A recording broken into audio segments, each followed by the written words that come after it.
So I've gotten myself into this weird rut where I feel like I can't make stuff because if it's not better than the last thing that I made, there's no point in doing it. That's stupid. I'm gonna say that out loud. Make stuff because it's fun to make stuff, and you're only gonna get to the point of creative expression if you push through that feeling, you push through that need for perfection, and you just do it. So this is me just doing it, and it's gonna be great. It doesn't have to be infinitely better than the last one I made, and you better believe we're going back to the cozy corner at the end of this, because I have a whole thing to say about it during that segment, okay? Let's go.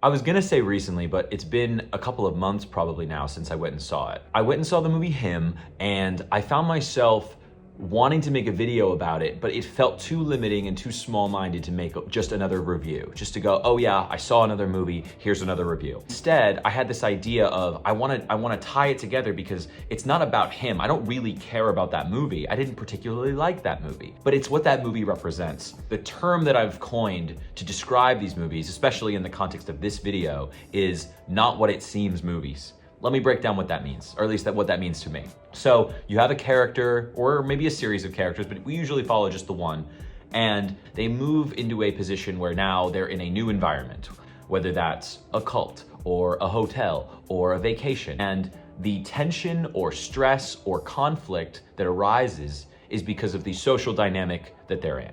I'm gonna take this moment to draw a distinct line because it's not just about there being conflict or mystery or confusion or weirdness, because then you can kind of pull in movies from other genres. A horror movie where someone's house is haunted and they get possessed does not constitute this kind of movie, in my opinion. Or any movie that with a mystery element where, you know, it's a whodunit or there's a killer and we don't know who the killer is. Again, very similar story beats. This specific kind of movie is one where the tension arises purely because of the social contract that we have with other people and then the violation of that. So we all kind of have this general expectation of how we want people to act. And when things are weird or when they don't, then that's when we have conflict or we have ourselves as viewers question what the character in the movie is supposed to do.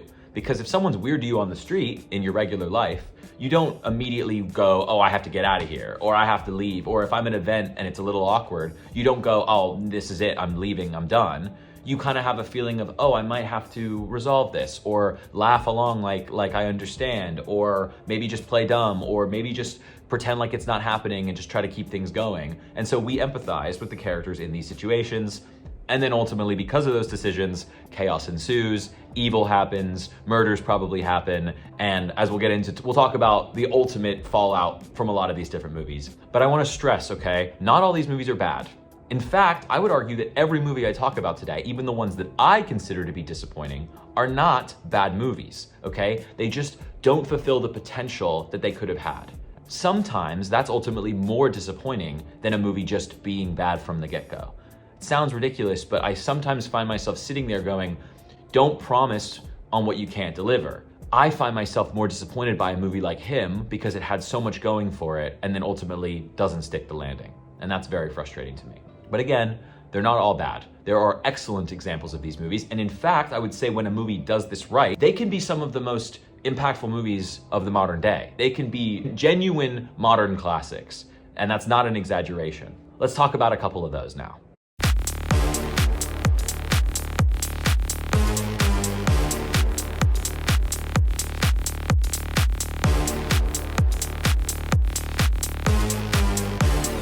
So these three are really good. Let's start with Midsommar. I saw Midsommar alone in an empty theater by myself. I was enamored by it. I didn't even really think it was that incredible, but I definitely just felt absorbed by the movie. When you have someone as profoundly good at acting as Florence Pugh, that's not as difficult to do. You have someone who's incredibly expressive, incredibly emotional, and you can feel that with her. And again, this movie took a slower pace. It respected the audience. It respected the audience's ability to grasp some heavier themes. And it let there be some gray area. Their relationship is not good or bad. It's definitely in a space where it could be more healthy, or they're both struggling, or they maybe don't belong together, and that's okay too. But in that movie, their relationship is positioned not as, oh, this is this terrible thing she has to get out of.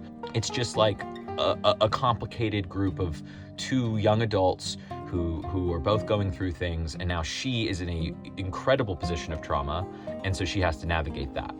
So that's just the setup. The fact that they devote so much of this time to such a good, effective, horrifying setup, and then that's before we're even in this idyllic Swedish midsummer festival. That's how you set the tone. As the normal things go, things aren't quite what they seem, things are a little bit weird, but nothing happens overtly.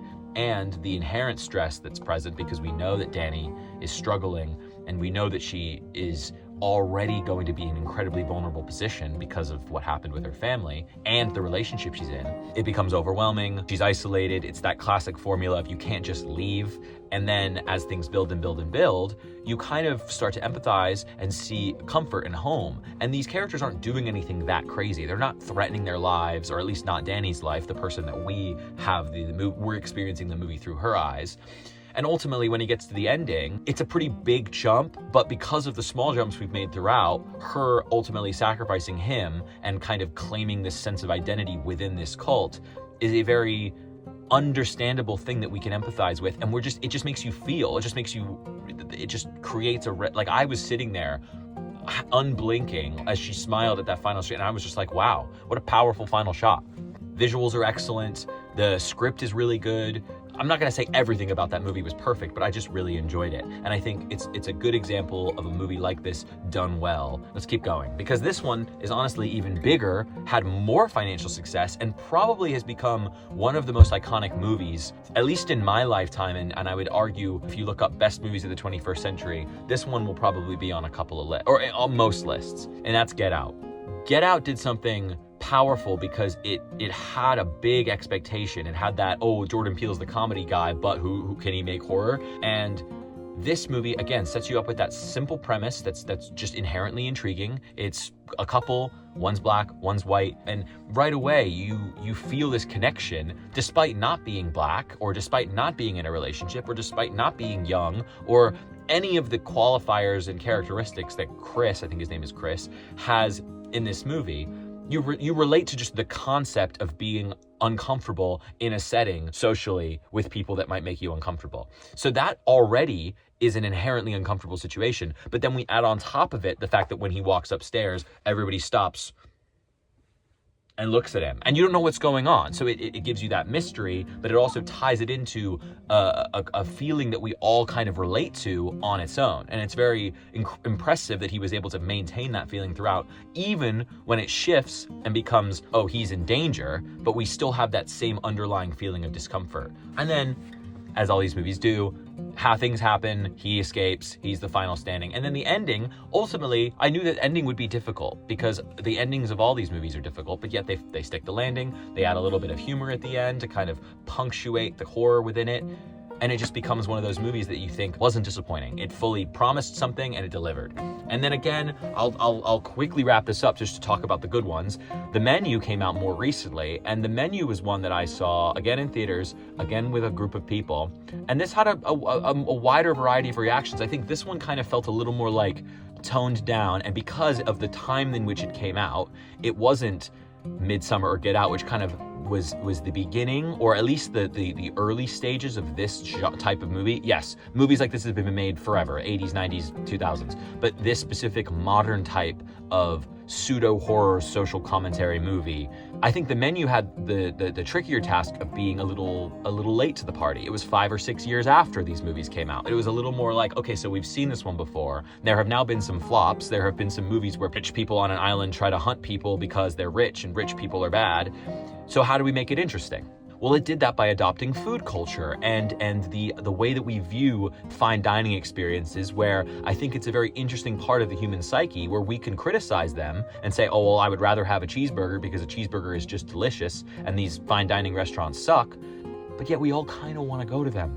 We all kind of want to be the person who can spend $1,000 on a dinner and have a chef cook us something and it's made out of artisanal basket weaved cracker bread. Like it's just it's in us that we want exclusive, we want high prestige, we want expensive ingredients, we want tasty things, we want experiences that only we can have, or at least experiences that aren't just for the common person. So it's an interesting dichotomy to already start from that position of, we empathize with I forget, Anya Taylor-Joy is how I'm going to refer to her, because she is the character whose lens we're seeing, but also because she's us. She's a normal person in a stressful, high fine dining environment.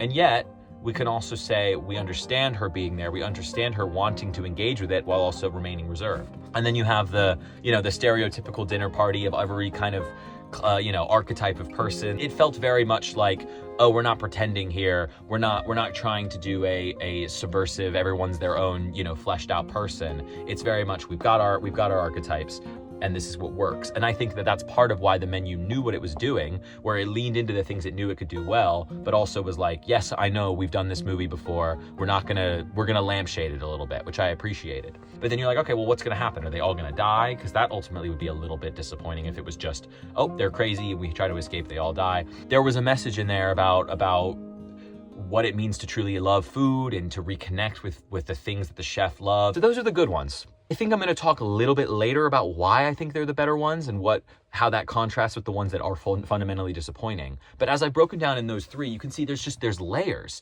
They're interesting movies, and they use this formula to tell a story. It's not that the cult is the interesting part, or the fact that you're in a kitchen where everyone's going to die is the interesting part, which is what some movies that don't end up executing effectively, that's what they do. They go in and, oh, how crazy would it be if you went to a restaurant and everybody was in danger the whole time? I'd be like, yeah, that's interesting. Or how crazy would it be if you went to a Swedish cult and everybody was really weird? I'd be like, yeah, that's okay. That's like a 60% of an idea, but tell me a story. Why is it crazy that she's at the cult? Why is it interesting that he's going to his family's house? We're not doing Tyler Perry's Get Out, where the idea is, oh, he's black, she's white, that's crazy. We're doing a little bit more than that. And that's why I think I highlighted these three as a specific example. You might have different opinions. You might like one of these movies, all three, you might think they have varying levels of quality. But I think to me what they represent is this idea, cool trailers, cool marketing materials, you set up an interesting premise, you're on board for that first 30 minutes because you're like, all right, I know all this stuff, this is the setup, this is the part that builds the tension, where do we go from here? And they go somewhere. They do something interesting, they make your 90 minutes worthwhile, and I appreciate them for that reason. Let's talk about the other ones.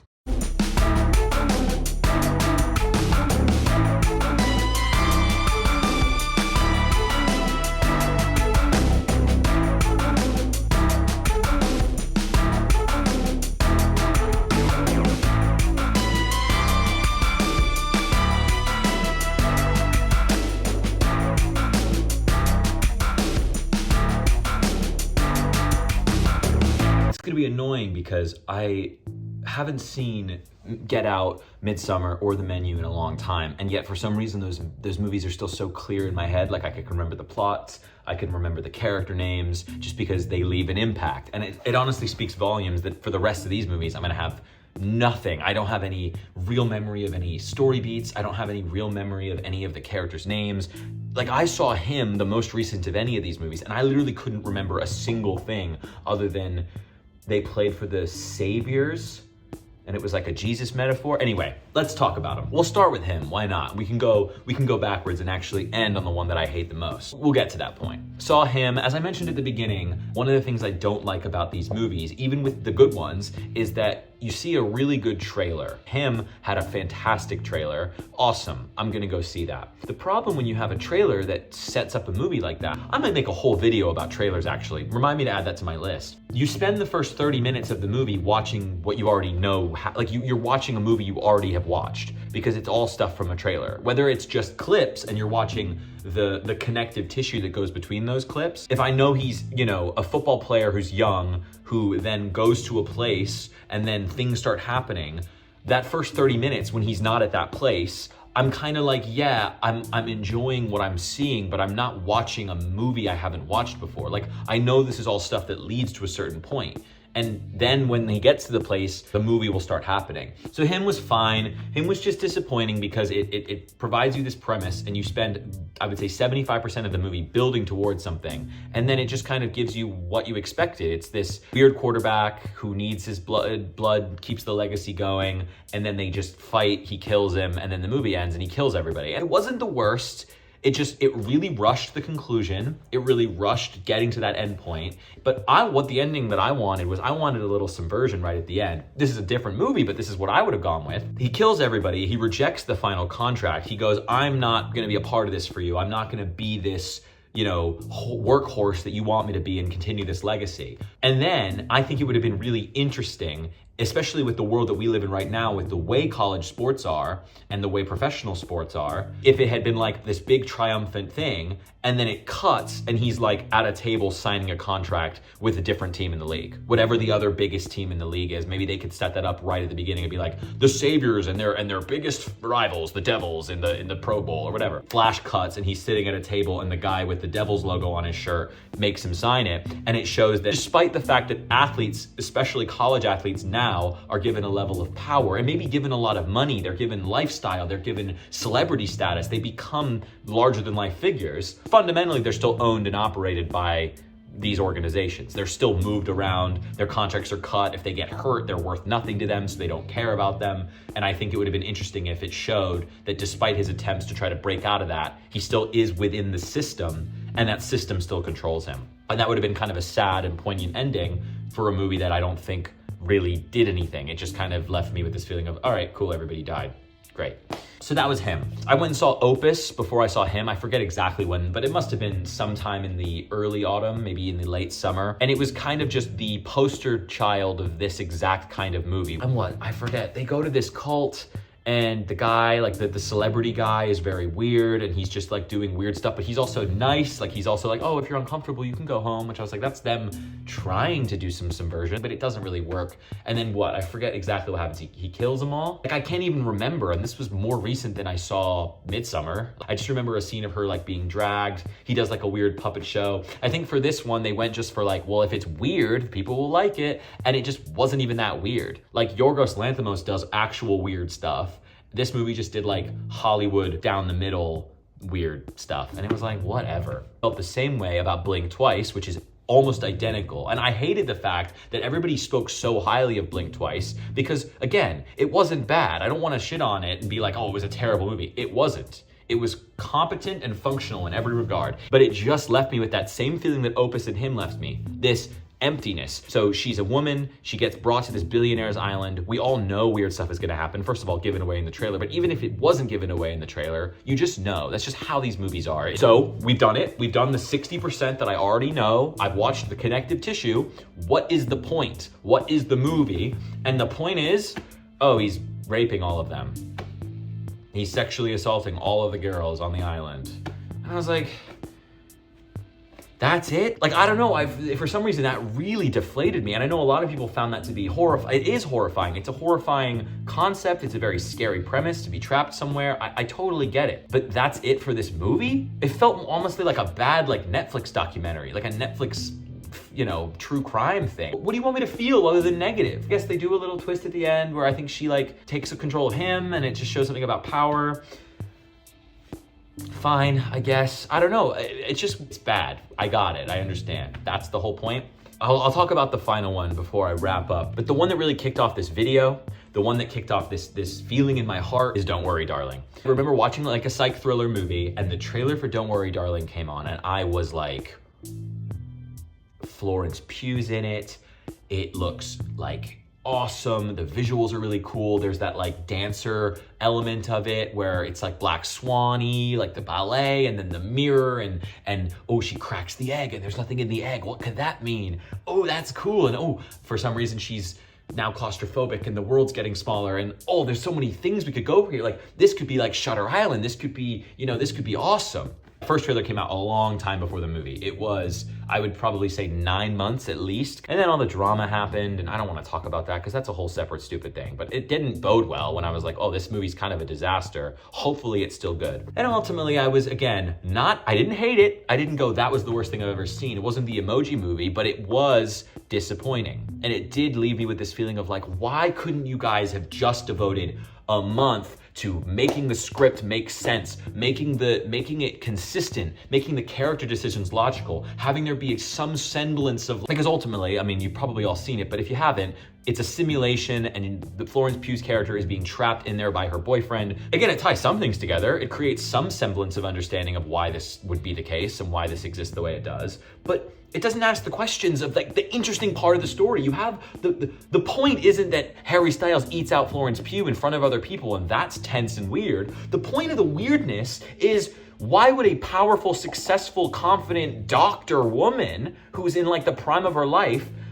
be in a relationship with the kind of guy who either would become a man like this or was always a man like this and traps her in it? And why would she, not have the strength to leave or not be allowed to leave or not have the infrastructure and support? Why are men who are brought down these rabbit holes brought down them? What is this issue with toxic masculinity and masculine insecurity and this red pill incel mentality? How do they get brought into that when they're already in? Because like a lot of it you imagine is because men are not in relationships, men are insecure, men are lonely and isolated. This guy is in a relationship with a beautiful woman. So what would cause him to feel the need to do this within his relationship? How is she impacted by it? And then the other interesting parts of it are the other characters within the movie, which they give almost no time to. I don't want to see Olivia Wilde or whoever the other ones are be like, no, I know it's a simulation, but I'm going to stay. But then there's no explanation for it.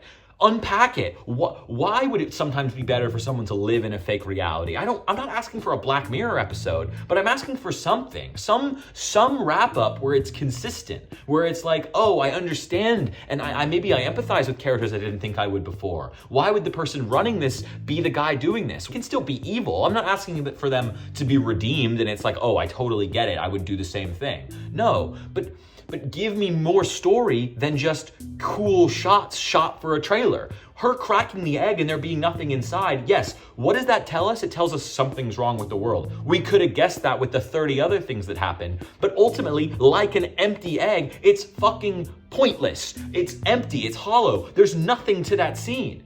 And so when you watch the movie and the ultimate resolution is shown to you, you go back and you think, what the hell was the point of that? What was the point of the glass getting closer and claustrophobic-ing her, and she gets trapped and she's breathing, and then she wakes up and he tells her it's all okay and that she had a bad dream? Yeah, it looks cool for a trailer. It's a cool visual. Maybe it's a cool idea for a metaphor. But if you're gonna do the metaphor idea of like, oh, this is a metaphorical sense of her feeling trapped, then lean into it by the end. Have it go full like psychosis, trance, black swan. You don't know what's going on. You don't know what's real and what's not. And like really lean into this idea of her reality being gaslit and taken from her by this guy.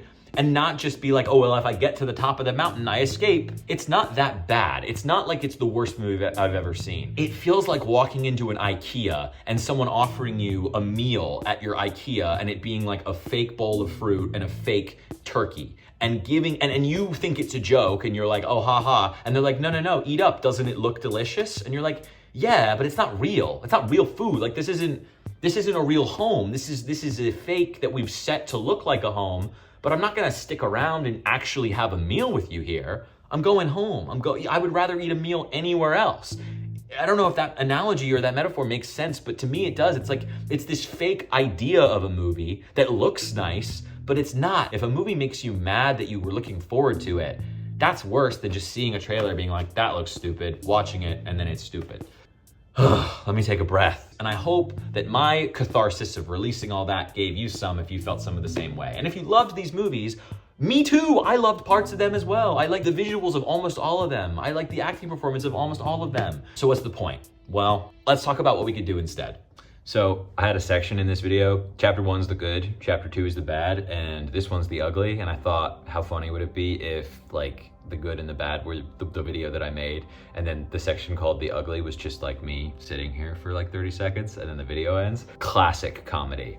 All right, let's wrap this thing up. Just have some points I want to make to say, what was the point of all this, right? So I've talked about some of these good movies. I talked about some of the bad ones. I want to first start by saying, well, what makes the good ones good and how is that different? The good ones take the framework and they tell a story that's interesting on top of it. As I mentioned in the good section, how crazy is this when everyone starts killing everybody? That's boring and lame, or at least it's like a jump scare. Social movie equivalent of a jump scare, where yes, it might make you feel something in the moment, but it doesn't sit with you. The same way that a horror movie character jumping out and going, boo, yeah, your blood pressure and your heart rate might spike, but your actual feeling is not gonna sit with you other than going, yes, I get scared when people jump at me.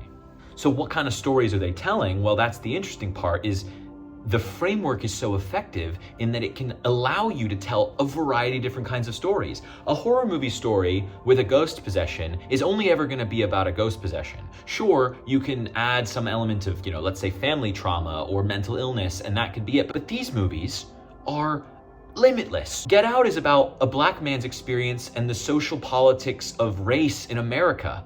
That's awesome. Midsommar is about abandonment and grief and trauma and a relationship where you're feeling codependent as a result of those things. How that can impact your ability to be vulnerable to things that are negative for you. Whether that is another vulnerable relationship. It's like, that's the interesting part. And then you go, yeah. The movie's not even about that. The movie's about a cult in Sweden. It's so cool. And that's why I wanna highlight when these movies do something really well. The Menu doesn't do it quite as effectively, but it is a movie about the class divide and about people's inability to appreciate the things that they have when they're rich, and the loss of craft and innocence. As I mentioned before, the commercialization of something beautiful. A person gets really good at cooking to cook really good food, and then they become almost a pastiche of themselves. It's the Gordon Ramsay thing of he's more of a celebrity now than he is a chef. And so yes, he still can cook, but his face is more valuable than anything he could ever make. It's kind of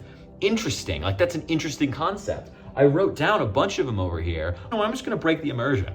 I'm just gonna hold my laptop for this part. I have robots and AI. I know that's an easy one, but this idea that the robotics and learning language models and AI is becoming more and more human, well, what would it be like if you were inhabiting a world of non-human entities that acted human? And then wouldn't that make you question your own humanity? So the uncomfortable situation could be a world populated with robots. There have been movies like that before, but again, that's just an idea. Or capitalism, we continue with that. Billionaires inverting the idea of rich and poor. What if instead of us being through the lens of the poorer person, or the average person, we're through the lens of rich people? And what scares them? What ideas are scary? What would it be like if a rich person was the fish out of water in a setting with really normal people? And then that was the crazy part. We have a lot of modern comfort, right? So life isn't scarier anymore or threatening. You wake up in the morning, there's no risk that you're gonna die. How could we translate that feeling alongside the feeling of that modern eeriness of, oh, I'm in a situation where something feels off, but I can't quite put my finger on it? Maybe it's just the sense that our human body is not designed to be as comfortable as we are. That's interesting. Again, I haven't written a screenplay, but there's something there. Mental illness, quarantine. We did the whole COVID thing. Maybe it's something to do with the fact that we're isolated from each other and we desire connection. And maybe that's the premise that we put it in, instead of it being a Swedish cult, we do it inside, a 1950s amusement park. I don't know, just some other context where the movie isn't about that.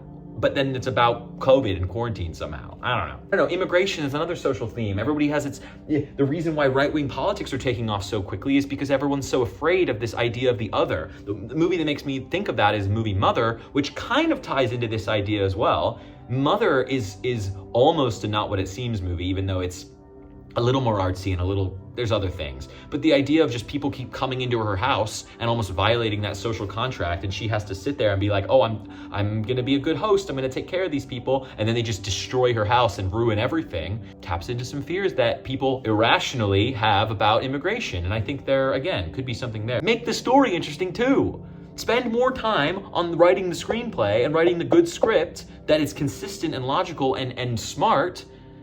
And then you won't have to worry about, is it, flashy enough in the final act? It will be, because it will be satisfying. I'm gonna make sure I touch on all my bullet points. Fundamentally, these movies are mystery movies. You're presented with a thing that you don't know, the unknown, and then you slowly figure that out. I hate to break it, but that's why this section is called The Ugly Truth. Mysteries are often disappointing. Mysteries are inherently disappointing because, again, we are creating stakes and then pulling back the curtain. And oftentimes, with the way human psychology works, we like not knowing what's behind the curtain more than we like knowing what's behind the curtain. The only way that it ever could be satisfying and enjoyable is if it is the most interesting thing in the world, or at least half as interesting as what we can come up with in our brains, which often is more the idea of something, and therefore it can't be. So these movies they're almost themselves a disservice. It almost makes the audience feel like they're being scammed, or like they feel like they're being lied to, because it's like promising something is behind the curtain implicitly, pulling it back and then letting people decide whether or not they like what's there. And because it's difficult to do something satisfying, they're setting themselves up for failure. It's also the case with almost any show or any movie. Your characters, your story can only be as smart or as interesting or as complex as the person writing it. Anytime you've ever loved a really smart character, a Tyrion Lannister, a Tywin Lannister, I don't know why I thought of two Lannisters as the only smart characters I can think of, but those are the first ones that came to mind. That's because the person writing it is smart. Characters don't materialize. Characters exist because they're written to be smart. If someone writes a really interesting premise, they also have to have the creativity and the perspective and the humility to write a really good conclusion as well. And oftentimes that's the difficult part to do. So they go, okay, well, we have to finish this somehow because we wrote such a good setup. And then the finish can't really live up to it because it's difficult. It's really difficult to do. That's why, as much as I will rant, it's easy to be a critic. It's easy to complain about it. And yes, I could come up with a couple ideas. I think some of my ideas for these movies are better than what they went with, but that's just me. And again, it's much, much easier to criticize and to adapt something that somebody else has done than it is to create something on your own. Talking about that, it sometimes feels like I'm unfairly harsh on these, but I think it's because I just don't devote time and energy to movies I don't care about. Like if I really passionately dislike a movie, Fantastic Beasts, The Crimes of Grindelwald, one of the worst movies I've ever seen in my entire life, but it's also objectively hilarious, which is why I keep that one in my brain and think about it and talk about it. When you love something, you want it to be the best it can be. I love these movies. I love these kinds of movies. I love psychological thrillers. I love social politics. This can be my final wrap-up statement. Keep making them, please. Keep doing a good job, keep being creative, because I will take 5 Don't Worry Darlings over a Minecraft movie, because it will take 5 Don't Worry Darlings to make half as much as one Minecraft movie makes, and that makes me sad. So if people like me don't go out and support and will these movies into existence, I will go watch Opus, because if you make Opus and it's incredibly forgettable and incredibly dull, the next one might not be.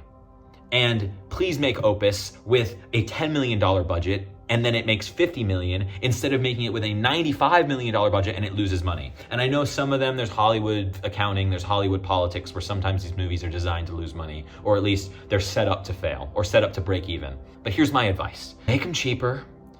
Don't pay stars $10 million to show up. You can hire people that you don't know. You're floating on the premise. You're not floating on Florence Pugh's face.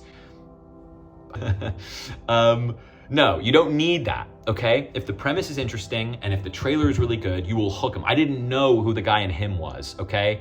But I saw the trailer and I immediately went, that looks cool. That guy will do a good job as a quarterback. I don't care who he is. I would rather not know who he is. Make enough money to make more. They do it with the horror movie model, where they make 10 movies that are all really cheap and then they churn them out 5 or 10 million each.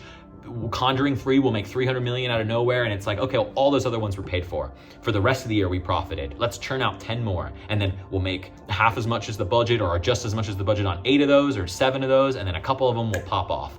Do the same thing. It's harder because you have to put some creativity into it, but it's possible. Please do it. But despite all of it, despite all of my thoughts and all of my rants, my good and my bad, I know that the next trailer that I see that is pretty interesting, cool, you got me hooked again. I will never learn. I'm gonna keep going and seeing them. So what do I know? Now, let's go to everybody's favorite part of the video, the cozy corner.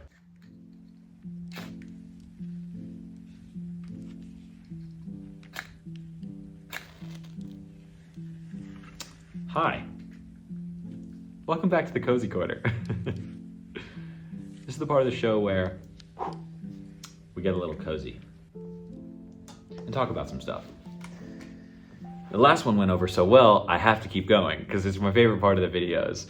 I'll start by saying I really struggled with this one in a weird way. I had a goal to post a video every 2 weeks, and given the kind of videos that I do, and the kind of videos that I want to make, I knew it would take a little longer. I started trying a new editing software, new scripts. I tried to do it a little bit better because I wanted it to be a step up from the previous one. I want to show growth every video. And then that led to this feeling of like, if it's not perfect, I can't do it. And then I would watch and rewatch and obsess over the stuff that I had filmed and not like any of it because it didn't feel like I was talking. It felt like I was reading a script, or that I would stumble over my words and then be like, throw the whole thing away. And I just got overwhelmed with the prospect of it. But little by little, I've been breaking it down. And a couple days ago, I went to a Starbucks and just rewrote the whole thing in terms of how I wanted it to be structured, because I found myself getting lost in the minutia. And since then, it's been much better. I really like the stuff that I filmed. And given that this is gonna be the last bit, I hope the video turned out well, which I'm sure it did. But even if it didn't, who cares? Just make stuff, just keep improving, keep getting better, keep doing a little bit better each time, and I'll be fine. Or don't, make a worse video and just post it, it's fine. But I wanna say something. I'm a big analytics guy. I'm a little obsessed with it, even though it's stupid because you only have 200 views coming in. But I was really happy the last video got more views than the first one. That's all you can ask for. That's awesome. And there's a retention line, right? So the retention line starts up high and then immediately drops really far because people don't stick around. People will like start your video, and it's also probably because of autoplay, but then people will click off or people won't keep watching. So the retention drops really quick, and then it kind of flattens and it goes into a still going down, but more of like a 20% of people still watching and they keep watching. And that went all the way until the end, where there was about 7% of people still watching. And then there was a boop spike, a little dome up to about 12 or 13%. So about 5 to 6% more people watching from where they were before. And you wanna know what that little spike was? You bet you know what that spike was if you watched that last video.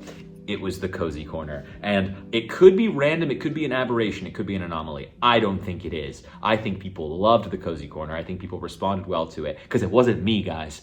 I can rewatch my own videos on other accounts, but I didn't do that. I watched it once all the way through, and then I didn't do it anymore. So that means at least 5 to 10 to 12 people, because there were 200 something views, at least that many people rewatched the cozy corner. That's awesome. I'm so happy that they did that. I love the cozy corner. I love being cozy. Anything else I want to touch on? It's just been love doing this. I love that I was able to push through that feeling of not wanting to do it. I want to be consistent with these. I want to try to keep making them. This is probably going to be my last video of the year. No, I should be able to pump out one more before the end of the year on something. I thought of some new ideas even just while filming this one. So I'm gonna keep going. Also, if I go see a movie, I can pump out a movie review pretty quickly. So, and yeah, I think that's it. I really appreciate everybody who's watched. Again, I'd love if you liked and subscribed. Please leave a comment. I think the comments mean more to me than anything, because I love getting likes. I also got a dislike on the last video, I think, and then it was removed. So clearly someone disliked my video and then went back and changed it. That's awesome. Thank you for the dislike. Even if it's a dislike, it's still interaction. And comments are just nice because I can feel people's energy in them. You know, you can see a human being. A like is just a number, but a comment, there's words, there's a face, there's something there. So just show me that you're watching if you are. I'm hoping to keep this growing. I'd love to hit 20 subscribers by the end of the year. Oh, my hair has a knot in it, that hurt. And yeah, I've been talking a little too long. Cozy Corner is supposed to be tight, supposed to be short. That's all it's gonna be. Love you guys. Please watch the next one if I post one. Thanks for sticking around if you made it this far. And I'll see you when I see you.